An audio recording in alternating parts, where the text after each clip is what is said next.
Good evening, everyone. We'll be with you in just one moment as we wait for our Facebook Live broadcast to catch up with our Zoom broadcast.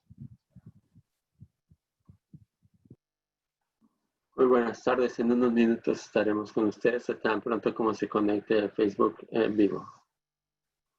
Oi, boa tarde, boa noite. Muito obrigada por estar aqui. Só um momento enquanto nós conectamos ao Facebook.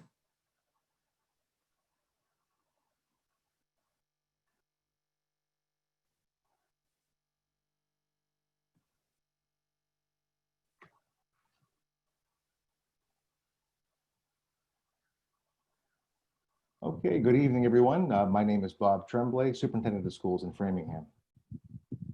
Boa noite a todos. Meu nome é Dr. Tremblay e eu sou superintendente das escolas de Framingham.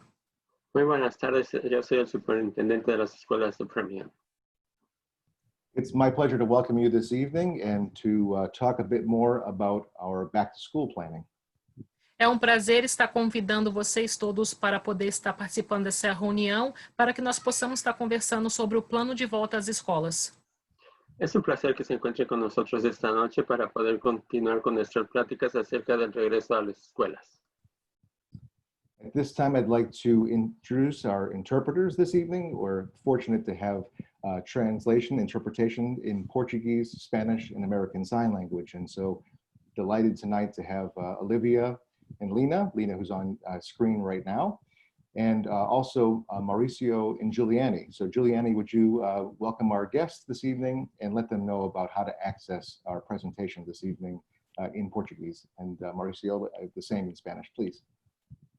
Boa noite para todos. Meu nome é Juliane, eu trabalho como intérprete para as escolas de Framingham e hoje eu estou fazendo a interpretação para português, e para todas as pessoas que estão assistindo pelo Facebook e gostariam de estar ouvindo tudo o que for falado em português, vocês podem estar se dirigindo ao Zoom. Quando vocês chegarem ao Zoom, vai ter um globo na parte inferior da direita que você vai estar escolhendo a sua linguagem. Ou vai ser o português ou então o espanhol. E a partir do momento que você escolher, você vai estar escutando toda a reunião na sua língua preferida, que seria o português. Muy buenas tardes y gracias otra vez. Soy Mauricio Perea. Voy a ser su intérprete por esta noche. Y para los que quieren escuchar esta transmisión en español, ustedes pueden ir a la pantalla en la parte inferior de Zoom, donde van a encontrar la opción para poder escuchar esta transmisión en forma de un globito en español o en portugués. Entonces yo voy a ser su intérprete en portugués y aquí esperamos que la pasen bien. Gracias. At this time, we're going to launch a poll to see what languages we have with us this evening. The poll is anonymous, and I just ask you to indicate your language preference this evening. Nesse momento, nós vamos estar fazendo uma enquete para que nós possamos saber quais são as línguas diferentes das pessoas que estão participando dessa reunião. Essa enquete é anônima, ninguém vai estar sabendo quem respondeu o quê, é só para poder nos ajudar a saber se os serviços de intérprete realmente estão sendo usados pela nossa comunidade. Ustedes ya habrán visto que se les apareció en su pantalla una encuesta que estamos haciendo para ver en qué lengua nos están siguiendo. Entonces, esta encuesta es totalmente anónima y pueden responderla, y además las preguntas que ustedes puedan hacer posteriormente solamente van a ser vistas por los panelistas. Gracias. Tonight's webinar is being recorded, and this will be made available following the presentation this evening. And we're going to launch the language translation right now. A nossa reunião vai ser... Entonces, ya pueden ustedes estar escuchando nuestra transmisión directamente del Dr. Tremblay. Las vamos a escuchar en español.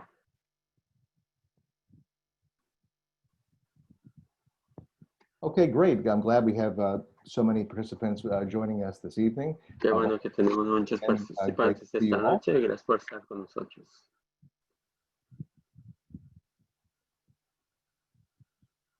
Rochelle, I hear Mauricio in the background.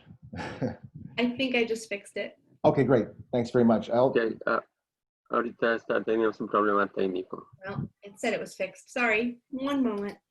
Sorry, having a bit of a technical difficulty to get started this evening. Lost Tan track pronto of como it. podamos, vamos a componer esta situación. Disculpen, gracias.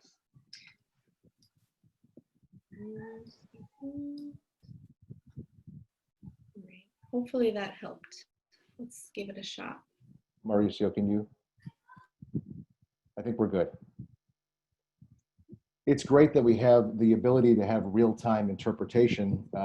Certainly, it's a nice way to make this accessible to our entire community. And so I'm grateful to our interpreters for being with us tonight. I'm also grateful for Rochelle Santos, our media communications manager, who's behind the scenes making all of this happen. And this evening, also, my executive assistant, Amy Kane, is going to be with us, not on screen, but her role will be to offer the question and answer to help facilitate that. You know, this is the 5th webinar that I've done in this regard, you know, relative to back to school planning. And one of the challenges that I've come to learn about is in the question and answer portion, to read through the questions, process the questions, and then also a response. There seems to be a lot of lag time where I could actually get more questions perhaps answered. And so I'll ask Amy this evening, after I make some brief introductory remarks, we'll get right to the question and answer portion. And Amy will help facilitate that. So thanks, Amy, for being on deck to assist there. So please be patient as you launch questions into the chat. We'll do our best to get those and prioritize all of your questions this evening. I'm reminding myself to pause periodically to help our interpreters. I get a lot of good feedback from them about how to slow down. So once again, thank you for being here. Let me start this evening with just some high-level updates. I don't have a slide deck to share. You know, some of the feedback from our families was that the information is repetitive. And I suppose that's true if you're watching every one of these, hoping that maybe there'll be a new bit of information. And sometimes there are, and sometimes there aren't, but I like to make this as accessible as possible to our community, which is why it's now Thursday at 7 p.m. and not a Wednesday at 10:30 or 4 p.m. And so we're trying to honor the feedback that we get from families and from staff, viewers, about how we can always make this communication better, stronger, more efficient, and more precise. And so there have been some updates since last week, although I don't have a comparison chart to tell you what's different from last Wednesday. So let me tell you what I know today relative to back to school planning. So what I hope to accomplish tonight is to share with you what has been submitted to the Department of Elementary Secondary Education, what's due to the department, what the next steps are relative to the plan that we have in place or that was voted last night, the outcome of that vote last night, and I want to acknowledge the upset that's as a result of some of that, and maybe some mitigation efforts that we can take to get to perhaps a better place. And then we'll leave it from there to Q&A. So let me get started right away. The first due date that we had was July 31st. And on July 31st, we had to submit a preliminary plan to the DESE.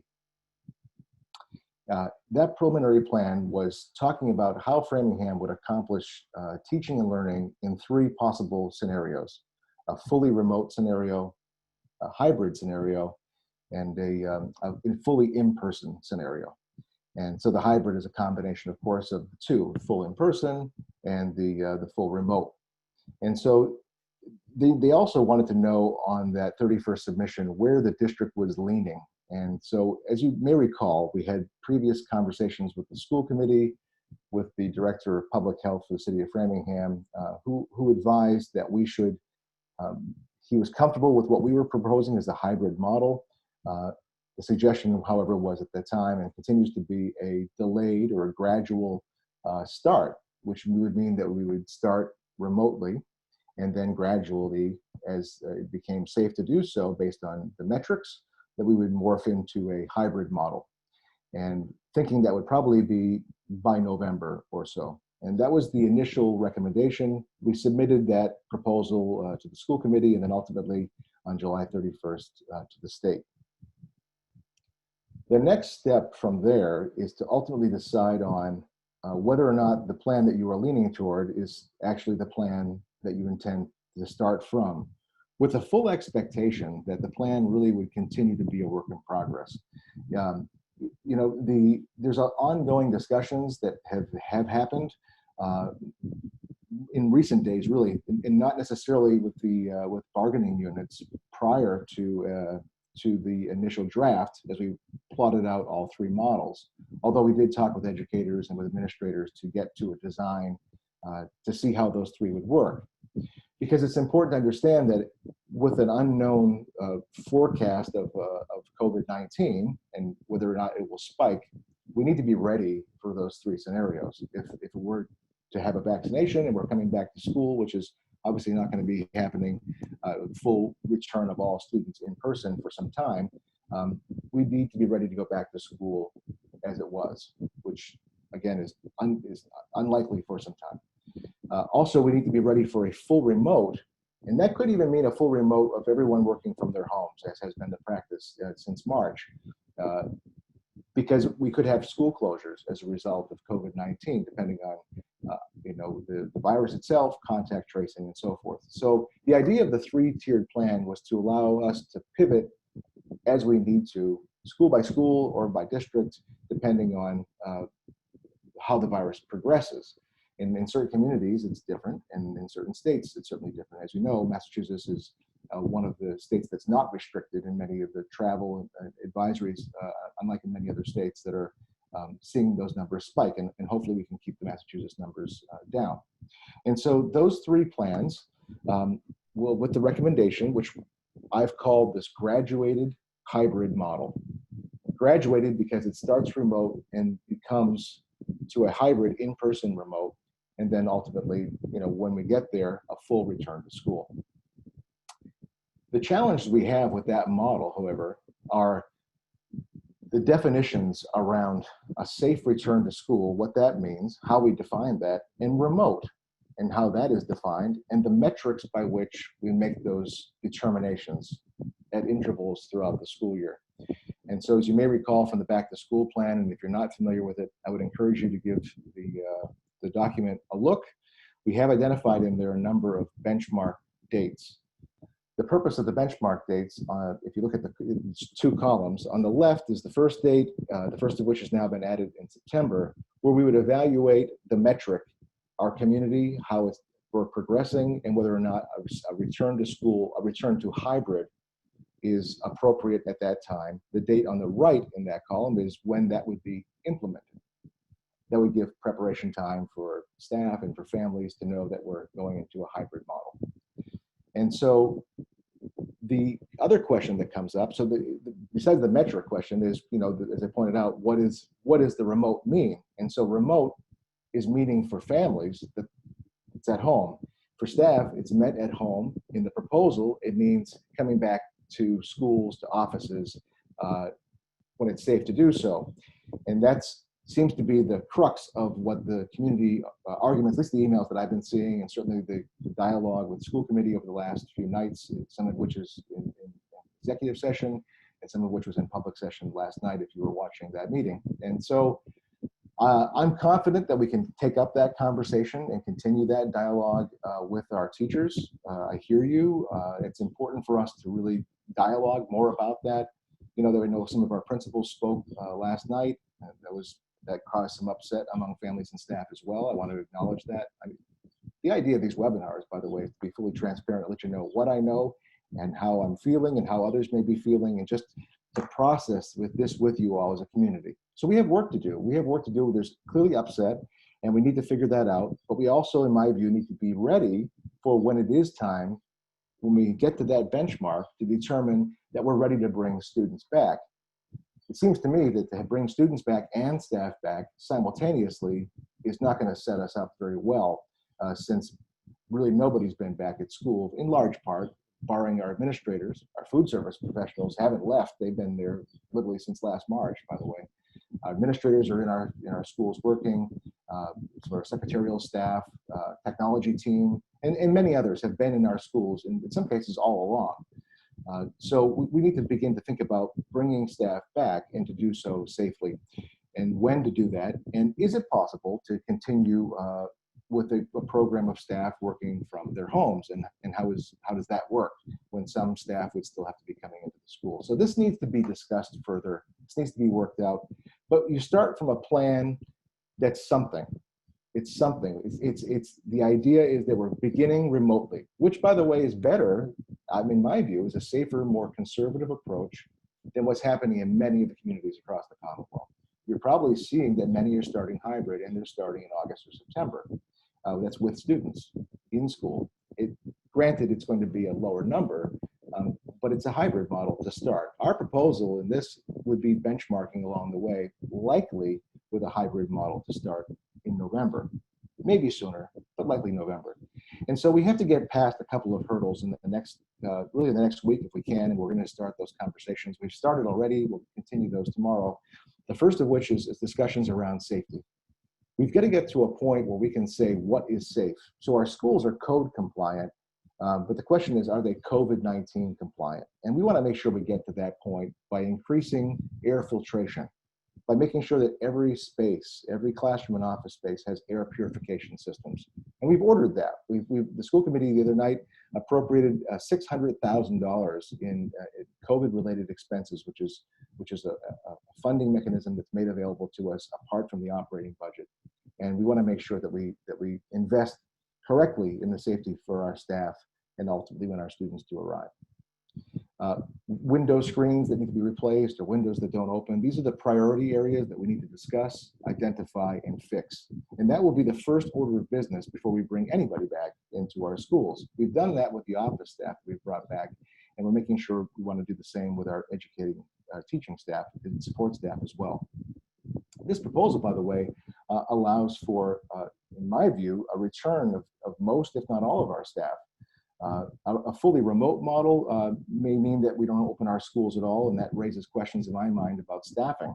And I don't think we want to necessarily have to worry about having enough staff to meet the needs of our schools and our students. So the goal is ultimately to reopen buildings as soon as we can when it's safe to do so. So the first order of business, let's take care of the safety.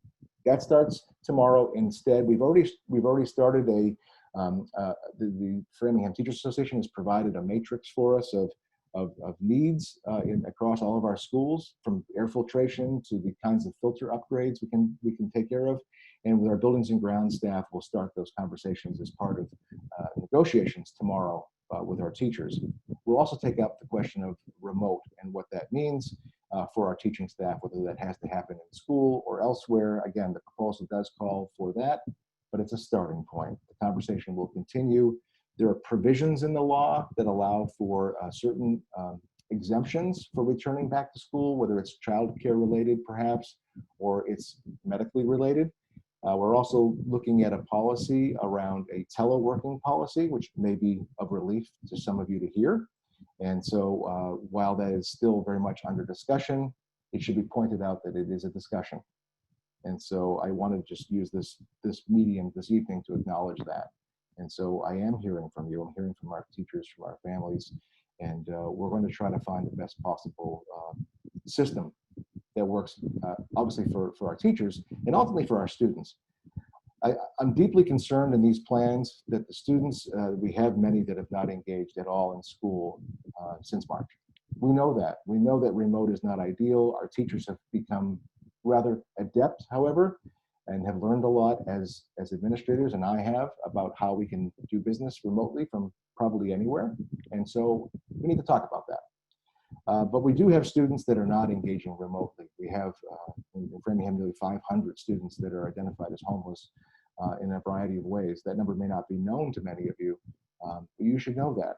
And so remote is inequitable by every stretch of the imagination. And we need to talk about ways to support students who have severe special needs or language learning needs, needs that we are not able to accommodate in a remote fashion. But we know that we can't bring that service back in person until it's safe to do so, which brings us back to that safety first hurdle for us to work through.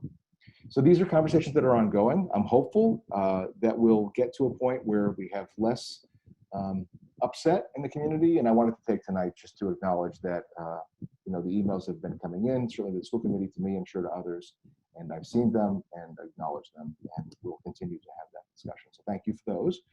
So the next step is to submit the school committee did vote last night on a 6-3 vote to support the plan as presented, with the understanding, of course, there's a lot more details to be worked out.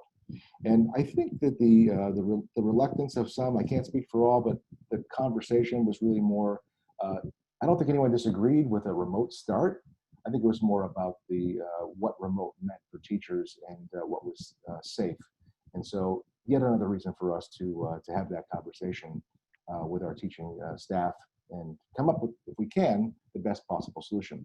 Let me talk just for a minute more, and then I'll turn it to you for questions around the metric, because this is a really important point for us as we have determined these sort of benchmarking along the way.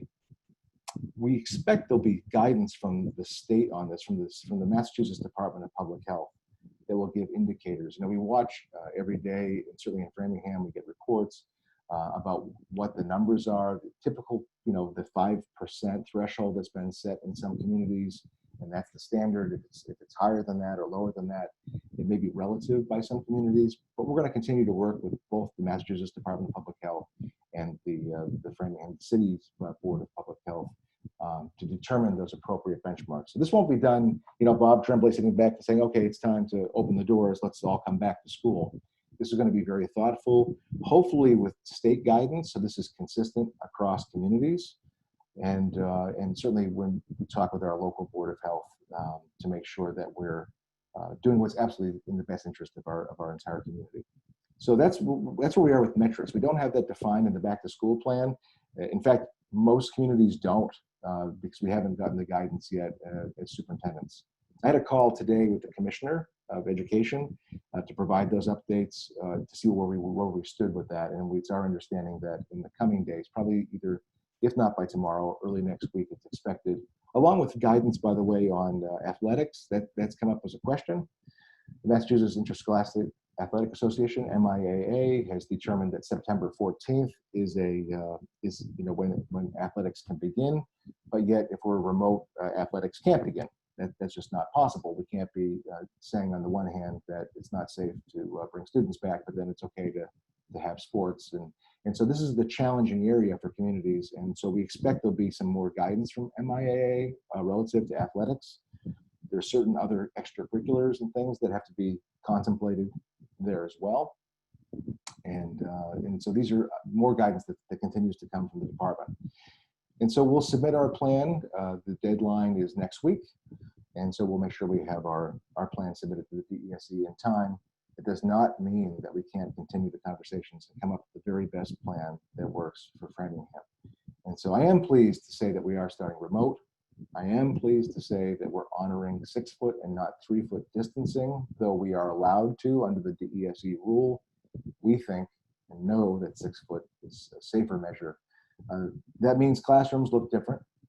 If our teachers do come back and work in our classrooms and teach from their classrooms, it's not going to look like it did before COVID. In fact, I don't think education ever will, for that matter. So we have to accept that. Part of the intention, though, was to try to make school feel as much like school as it can, but we know we need to balance that. So more to come on that. Let me turn it to questions. That's where we stand with relative to the back to school plan, the conversations that have happened to date, the school committee vote, some of the nuance, and of course the elephant in the room is this idea of remote, what that actually means, and that to assure the community the conversation continues to be ongoing in that regard. So let me turn it now. I'm going to ask Amy Kane to use the balance of our time. About 35 minutes that we have available. We'll have a hard stop at 8 p.m. And so now I will see if I can get Amy to launch some questions. So I don't have the benefit of seeing the questions. So these are going to be like launched at me cold. And so here's my disclaimer.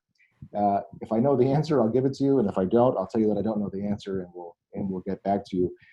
We are developing, it's taking quite some time. We're trying to develop a comprehensive question and answer document that includes the questions that have come up from the webinars, from public meetings with school committee and others, into one concise document so that we can eliminate the repetitive questions and be thoughtful in responding. So I expect our first release of Q&A documents will be around health and safety matters that have come up, and we'll make sure we make that available to our community and in multiple languages to make sure that it's fully accessible. So Amy, if you're there behind the scenes, do you want to start with a question that perhaps something that I haven't already addressed, maybe? Sure. So what I tried to do is group the questions together that have similar, subjects. So a number of questions came up around kindergarten tonight. Some were, how much time are kindergartners expected to be in front of the screen each day? Okay. So really this back to school plan applies from preschool to grade 12. And the idea of remote, and again, let's just hold to the side for now what remote means from the where.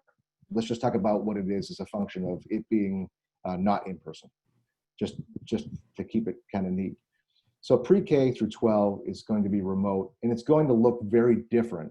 And we're in full agreement, the teachers, the administrators, we're all in agreement, school committee, that the crisis learning that happened last March, April, May, June, is very different than what's going to happen going forward in terms of the level of engagement. That said, we really don't think it's healthy for our staff or for our students to be on a screen for 6 hours a day. And so we'll be very thoughtful at kindergarten, preschool, all the way through, even at high school, to make sure that there's appropriate breaks in that remote model. There's two terms, if you're not familiar with these terms of art, I'll just describe them briefly. There's two terms that come with remote engagement, one of which is synchronous learning, which is what's happening sort of in real time, like now. You're watching me, I'm talking to you, and it's happening in real time. A class could happen in this manner. I'm teaching a class in whatever it may be. I'm teaching a math class, which, by the way, I would not find myself teaching ever, but as an example, and you'd be watching that from home. The other term of art is asynchronous, and so this is not in real time. This may be a recorded session, perhaps, or teacher-generated video, or perhaps like a voiceover, like a screencastify type model that could be watched and listened to at a later time. And so a combination of technology in that regard, there could be projects that are assigned or students working in groups through a web platform. That could also happen. And so there would be a variety, or could be other kinds of self-guided projects, but it would be a full school day. We need this structure. Even the administrators who are meeting, the days just run literally, as they probably do for many of you, one into the other. And we need to build in some structure here so we have a start to the day and an end to the day. And so we can make those expectations clear. And that's the work that's happening now. There's conversations that are happening around professional development, conversations that are happening around, will be happening around health and safety, conversations around remote, what that looks like. And certainly a subcategory of that is how can a 6-hour day be used in this regard. So that's what's being expected. I'm not looking, and the plan does now call that out. It was not in the previous version, but in the version that's going to be submitted to the DESE, it does spell out that the intention here is not to have students on a screen all day. Amy, did that hopefully cover a little bit? You want to go to another question? Yep, if you could just talk a little bit about how new kindergartners, new to the public schools, will be supported in a brand new environment, and any support we can give them. Sure. So again, this is going to be a result of conversations with the Framingham Teacher Association. So let me address it on two levels. These webinars, sort of at the high level, just give you the responses from the school department, the school committee, these important decisions, budget, that are sort of very high level in our response to the state. This will soon be replaced. I'll still make myself available and offer this, but families are going to want to begin to hear now as we grow into this plan and get to the nuance for how it's going to relate to their child at their grade level, at their school, and particularly for students who are new to the school, incoming preschoolers, incoming kindergarten, students who are new to the district, students who are new to Framingham High School. So there's a lot of new that's happening. Even our educators, we have maybe 100 or more that will be joining us. It's new to them as well. And so you'll be hearing from principals through similar formats like this, where they can provide this level of update and talk about ways to welcome. And at the same time, the other piece to this is that what I'm hoping for in this plan as well is the human interaction. And while we know we can't bring students back in full scale to meet in classrooms with teachers and, like what school was, before March 11th or 12th, there may be an opportunity, I hope, in the first few days of the school year. We're starting school now based on the calendar that was approved last night on September 16th. This gives us a window of time. The intention of that window of time is for training and opportunities for staff to become prepared for the school year, to hone internet teaching, virtual teaching, collaboration, to plot out the year and give time and space for that to be done. I'm hopeful there can also be an opportunity in there for teachers to connect directly with families. And ideally in person, we could look at that being perhaps outside. It could be, obviously scheduled, appropriate social distancing. And the reason for that, it would give at least an initial opportunity for a teacher to connect with the student in their class, the family, provide resources to take home, making sure that families have access to technology. We have enough Chromebooks. We're fortunate in that regard in Framingham to provide a Chromebook. If we haven't already given one to our families of the 3,500 that we've distributed, we want to make sure that it's not one per family, as we did with the crisis model previously, but that we have one per student. Families may choose to use their own technology and therefore may not need a Chromebook. We want to make sure that we do, however, ensure that every child has access to technology and a reliable internet access. And so in those cases, we've provided hotspots like that you'd use on your phone, but these are separate hotspots that we provided to families at no cost. We'll continue to do that, or to connect families with reliable internet service providers, and to make sure that they have what they need to get started. So those are two, maybe three efforts that come immediately to mind in response to that question. I'm hopeful, and we'll discuss this with teachers, to have that engagement, that in-person, fully masked, fully socially distanced, totally safe engagement where a teacher and a child can make an eye-to-eye connection before we start on a screen. Second to that would be the communication from the school principal and teacher, perhaps in this format, and then thirdly would be continued updates from me to make sure that we've covered our bases to make this distance feel, I guess, less distant.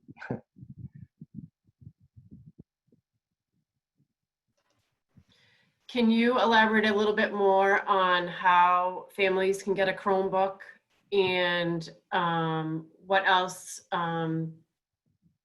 is being provided by the schools, if anything? Will the parents have a list of the supplies they're going to need in advance? Yeah, this is a tough year. If you're the family that likes to go back to school shopping, at Target, this is a little bit tough this year to do that. There's some joy that comes out of that, kind of going back to school. We'll have to follow up with more specifics on that from the school level. We'll certainly be making Chromebooks available. We want to talk with the Framingham Teachers Association as we have a calendar now to find out which days, how does this make the most sense to build that in. So we have a lot of details to work out on that how, but we are committed to providing that to families. And even for families who don't have the means to get to the school, I'd like to see us leverage our school bus transportation. We have 76 buses. We're not going to be rolling them to bring students in the short term, but they are available to us. So I'd like to see whether or not we could leverage that resource to help get families to our schools to collect materials they need to get the school year started. And so we'll be working on that case by case with families, and that work is already underway.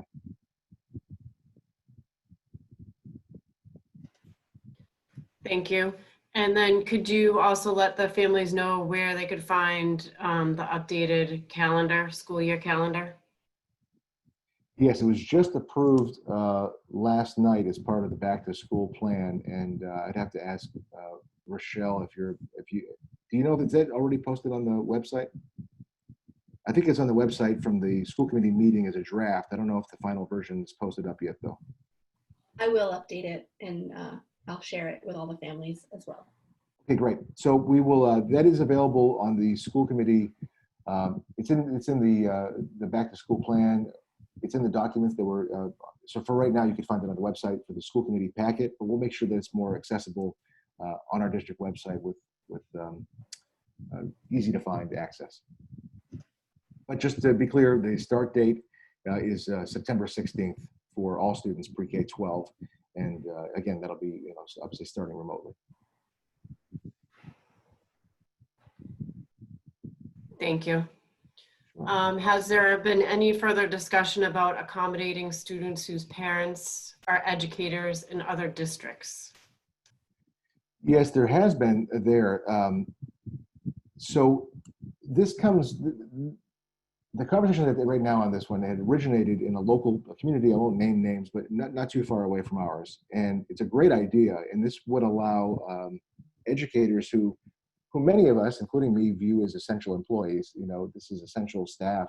I think people come in the last 5-6 months to realize just how important educators are and how important school is a hub to everyday life. But in order to do that, if an educator lives in a district that is having their children at home, it makes it very difficult for the educator to then come to Framingham to work. And so they may have to exercise the child care provision under the law, which is the EFMLA.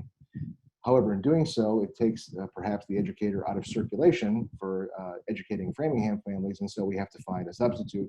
And so none of that seems like it's a great ending. And so as we get closer to working through our plan, we're going to find some ways around childcare. I'm not saying we're going to provide childcare, but there is working to be some agreement across districts to view that. So what I mean by this is, if you're in a educator, let's say you're in, I don't want to name a town because I don't want to get people excited. But if you're in let's say town X, and you have children, you live there, but you teach in Framingham, your children may be going to school every other week, which means you'd have to find childcare to come to Framingham to teach on the weeks when your children are at home and not in school. What's being proposed is that in Community X, your child if you're an educator deemed an essential employee, your child would go to school under this proposal all the time in person in your home district, so in District X. That's probably impossible for our interpreters to try to make sense of. I know, I can see the look on your faces. So I hope that was clear. The challenge with it, though, is that every district may be in a different spot, and the days and how their programs are structured are not the same. And so in Framingham's proposal, ours is a week on, week off model. And you'd have it in such a way that your whole family would be in school that week. Other districts have done that differently. I'm aware of so many different models, but you might have a Monday, Tuesday, then a Wednesday full remote, and a Thursday, Friday. And so that creates other kinds of challenges for how we provide for childcare under what I've just proposed. So the state is looking at this as a whole, because in order to make this work, you'd have to have every single community in the Commonwealth sort of sign on to this idea. Because if you just did it in some communities and not all, I don't know how many educators we have who work in Framingham who live in other communities off the top of my head, but there could be many. And if this accommodation isn't available in that community, for example, it may be very difficult for that employee. So, I mentioned last night at the school committee that I want to get to a point of flexibility. We have a deadline. We have to submit something to the department that gives us an indicator of where we want to go. And so we're kind of in the ballpark, right? We know we're going to start remote. We know we're going to start to bring kids back at some point when it's safe to do so.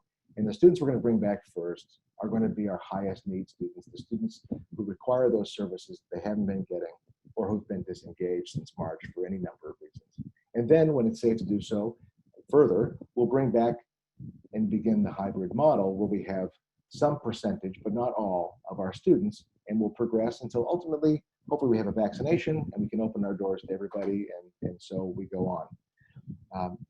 We just don't know the timeline of all of that and when that will happen and how that will happen. So we're going to have to continue this conversation every day, all the way until we're reopened and there's a vaccination, because I don't have a crystal ball to know how this is going to play out. And we're taking a very conservative approach as it is, understanding and holding to the side once again the upset around teachers returning to classrooms to instruct. And that will be an ongoing conversation. And we'll look to see where there's solutions to be found in that model if we can. I understand our teachers are our most important element to our schools. That's the vibrancy. And I don't want to push our teachers away, but we need to start somewhere as a plan. And we don't have the time to negotiate all those details before we can submit something to start school. So it's imperfect. It's imperfect in Framingham. It's imperfect in every community that surrounds us. And I'm just hopeful that the conversations will continue to be positive ones and productive ones, so that we're working together. And it's not about management trying to solve an impossible puzzle, but it's about management, staff, and paraprofessionals, and bus drivers, cafeteria workers coming together to find out how can we all leverage our skills, our abilities, and our interests in a way that best serve our students. And that's the kind of conversation I hope to get to starting tomorrow. Thank you, Dr. Tremblay. Here's a question. What are the metrics around remote learning success other than attendance? If students are not going well or doing well in the remote model, what interventions will be available? Yeah, you know, the remote model is really the least desirable in my view. That's why the in-person works best, but we just know it's not safe at this point to do that, at least not in the full scale. In March, April, May, June, attendance was sporadic at best. Grading didn't really happen. Lessons were made available. Some teachers were providing real-time video instruction. Others were providing resources as they were asked to do. And so there's no harm, there's no foul. Everyone did the best they could in those circumstances. Things will look different going forward, making sure that every child is accounted for and engaged. So the attendance is an important piece to that, but it will require the personal follow-up with families. One of the challenges, and it was mentioned last night, and it might have been dismissed by some as not being significant. In some ways, I would disagree. I think it is significant, and that's when a teacher is trying to reach a child at home, and the family may not answer the phone because they doesn't recognize the number. They may be calling from a cell phone or a home phone as opposed to calling from a school phone. So we're going to have to get over that hurdle and find ways to do that, because we need to make sure that there's a parent on the other end of that phone that answers our call when we are noticing that their child is not engaging in school. So the engagement question is a difficult one. So there'll be grades, there'll be, the expectation is that this is not a short version of the curriculum. This is a full curriculum expectation by the state. It's full school days, not abbreviated school days. So these are full, again, not necessarily in front of a screen, but the expectation is that students are learning, teachers are teaching full days, administrators are administrating full days, and that the grades matter, the attendance matters, and the follow-up matters. And we do have, the staff that we have, interventionists, intervention support. It'll be really important for teachers and administrators to work together to identify the students that may be falling behind. And I think by having a more robust expectation around learning, that we'll be able to identify better who's maybe slipping and not engaging as much as they should be, and be more intentional with our outreach. I think I saw, Amy, something in there about why not give the option. Was that something that was put? I saw it fly up on the chat. I think this is what goes back to the remote. Why not just give the option? I mean, we're going to discuss all of those things, so I'm not going to speak to those specific solutions. Right now, the plan, as it's been proposed, has our educational staff, support staff, custodial staff, cafeteria, technology, you name it, all units returning back to work. Anything that changes, again, then there are exemptions to that, as I mentioned, and there are further conversations, just to restate the point, it's an important one, around perhaps a teleworking policy that may provide additional relief as these questions and concerns have been raised in the last 24 hours or so. So more to come on that, but at this point, the plan that's going forward, again, it'll be further developed, but the option there is not embedded in that plan at this time. But that option is not necessarily being ignored. It's going to be part of discussions. Another question, can teachers be assigned to conduct home visits to students who are homeless and those who are so far unengaged, socially distant, and outside locations? So we work with a number of community partners and trying to create hubs in the community, and that continues to be ongoing. You know, the concern, and I'd be interested to hear what teachers are thinking is on that. I mean, look, prior to COVID, you know, we engaged our community through home visits. Our staff, you know, many of whom may be listening, have even been part of that. And it's a really strong way to build relationships with families. But we also have to make sure that we're not putting anybody in an unsafe situation when we do that. And so I think, like we think about coming back to school, as we have families reach out into homes and places of worship or in community partner organizations, that we address first the safety precautions that we would take as though we were coming back to school. So that's an ongoing conversation as well. I think that needs to really be discussed in greater detail with staff.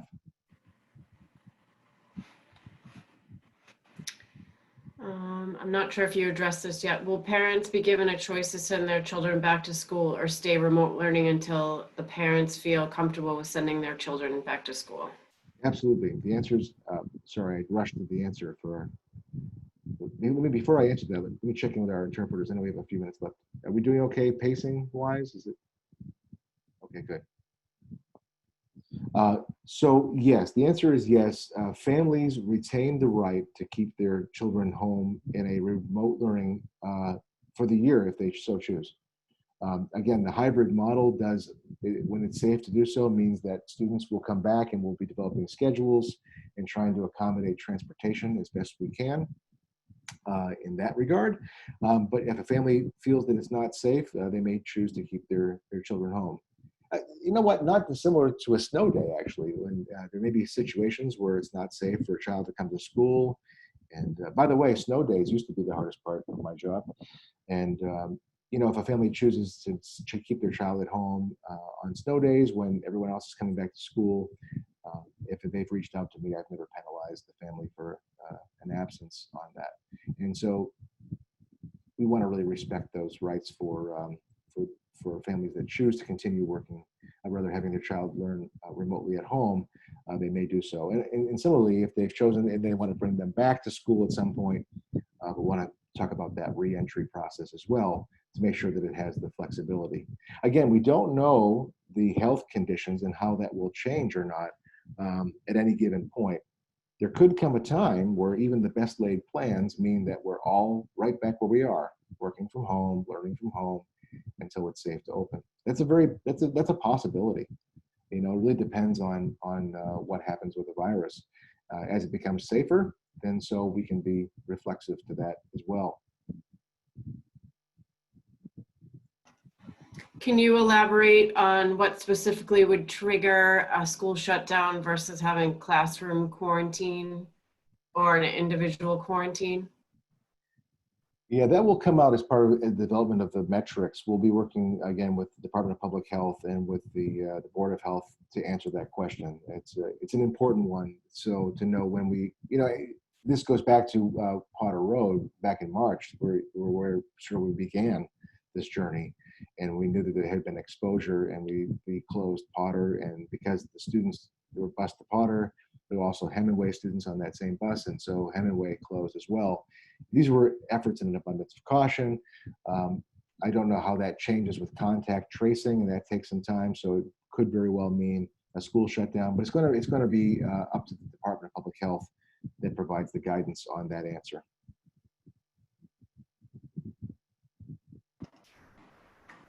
Will there be more social emotional support for our students during the remote time? So we have continued to make social emotional support a priority between our adjustment counselors, our behavioral support, school counseling staff. We have also put in, we may have forgotten that once upon a time we had this opportunity called the Student Opportunity Act with this influx of funding. And so we do see ourselves augmenting if that money becomes available. And also we understand that in our current fiscal budget, when there's opportunities to provide additional social worker and adjustment counselor, school guidance counselor support for families, we will do so. That's the priority among our priority spending that's been proposed in the budget and in the longer term strategic plan that also will appear as that will be coming up in future discussions with the school committee. And families and staff will see that SEL continues to be a priority, both in terms of programming, support, and staffing. And so we'll be talking about ways in this model where staff can be reaching directly to families. We also, there's a lot of trauma that goes that's happened with all of this. One example of that, in domestic abuse situations, the numbers are down, but the numbers really aren't, right? The number of reportings are down, but domestic situations still happen, and there's a lot of trauma involved, students and families that we have to be mindful of. There's a lot of job loss. There's a lot of need for food security.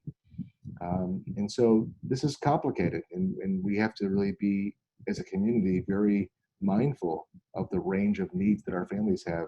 I mean, beyond Chromebooks and Wi-Fi, do we have our children eating? Are they safe in their own homes? Right? These are important questions that we can't forget. When a child who's homeless is, people may conjure up whatever they may conjure up in their mind about what homelessness means. But someone who's living on someone else's couch in their home, doesn't have a bed there, they're not really in an environment that lends itself to, picking up their Chromebook, getting online first thing in the morning, talking to their class. They need something more. And so there's need for mental health support, social emotional support, academic support, food security, housing security for families that may not be able to make ends meet because of job loss, the impact of remote learning on families. What this means that they may not be able to hold a job because they can't leave their 5-year-old home to learn on their own all day. This is impactful. The sooner we can get back to school in a safe way all together, the better off we'll all be as a community.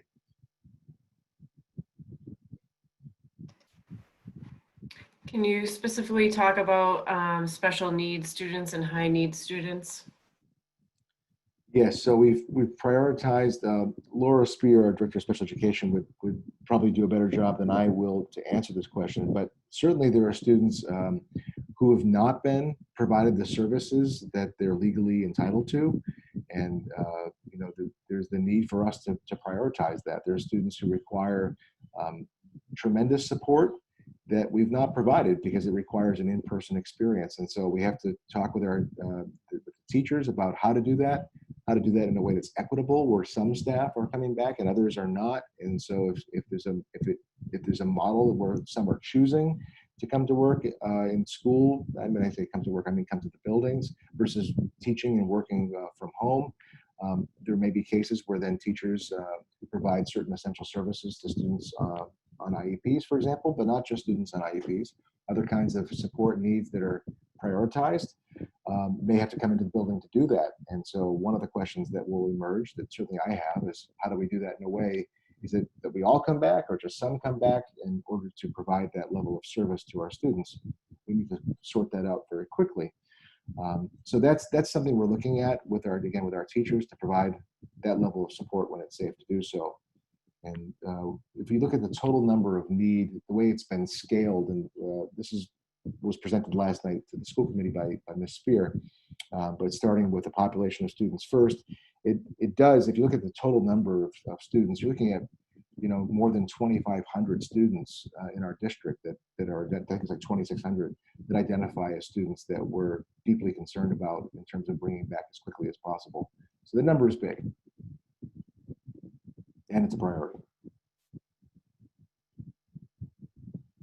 That's not to say, by the way, that we're not concerned about all 10,000 students, but there are students who have specific educational programs that are not being met and who require services that can't be done in a remote fashion. And we've got to get that as an absolute priority initiative as we think about whatever plan ultimately surfaces, if it's a modification of what's been submitted to the DESE. Can you talk a little bit about how teachers can reach out to HR regarding FMLA and EFMLA and other services that they can provide? Sure. So if you're a current Framingham Public Schools employee, I know that the Human Resources Department has been publishing pretty regularly COVID-19 updates. And, if you haven't seen those come to you, check your inbox. Otherwise, certainly reach out to Ina London or Thiago Gadens. What do I say his last name? Gadens. Cadence. And let him know, or let Ina know that you have a question. They'll certainly be responsive to you. We'll continue to provide updates along the way. If you're not currently an FPS employee or you're new to us and you have this question, reach out to either to Thiago or to Ina or to me, and I'll point you in the right direction with the resources that you need to know, all that you'll need to know about what the eligibility is for FMLA or EFMLA, which is an emergency leave, largely related to childcare. And there may be other exemptions in addition to the policy language that we're looking to draft around a telecommuting kind of environment.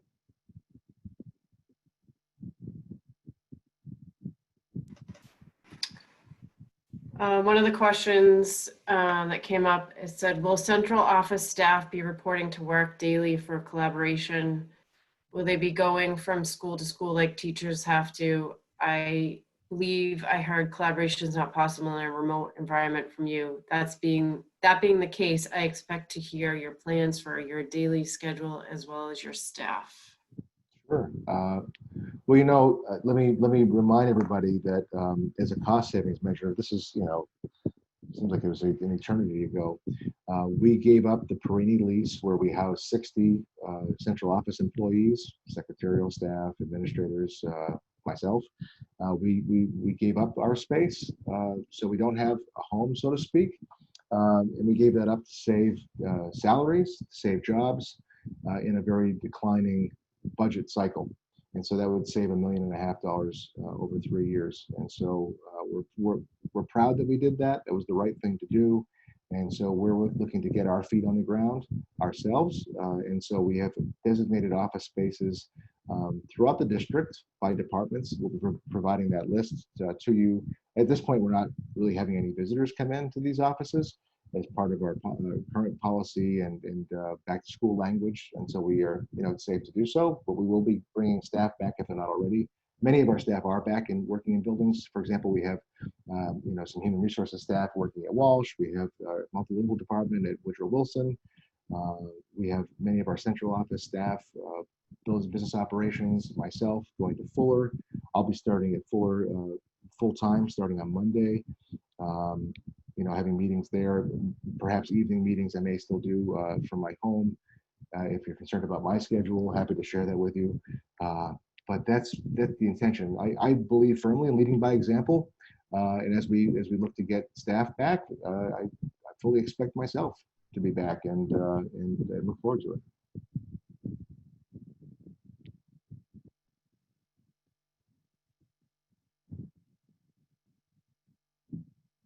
So we're coming up on the last minute or so. I don't know, is there another last question? And again, I'm not able to see all of these come through. I see snippets pop up from time to time.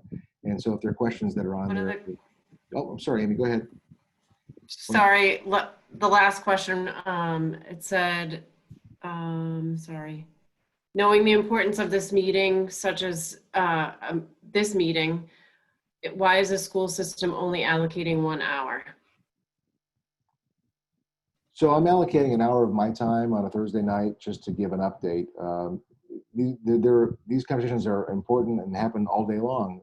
So we can have more of these if it's necessary. School committee was, if you watched last night, we had this discussion for about 4.5 hours. And so there's a lot of time being allocated to these conversations. So if you'd like to engage more, and feel free to reach out to me. Amy's on this call. Send me an email, and we can arrange a smaller session if that's helpful. I'm happy to answer questions. I live and breathe this topic literally every single day, and I'm happy to talk to anybody about it at any point and share my views as I'm doing tonight. So if a 1 hour is not sufficient, then let's get a time on the calendar that works for you.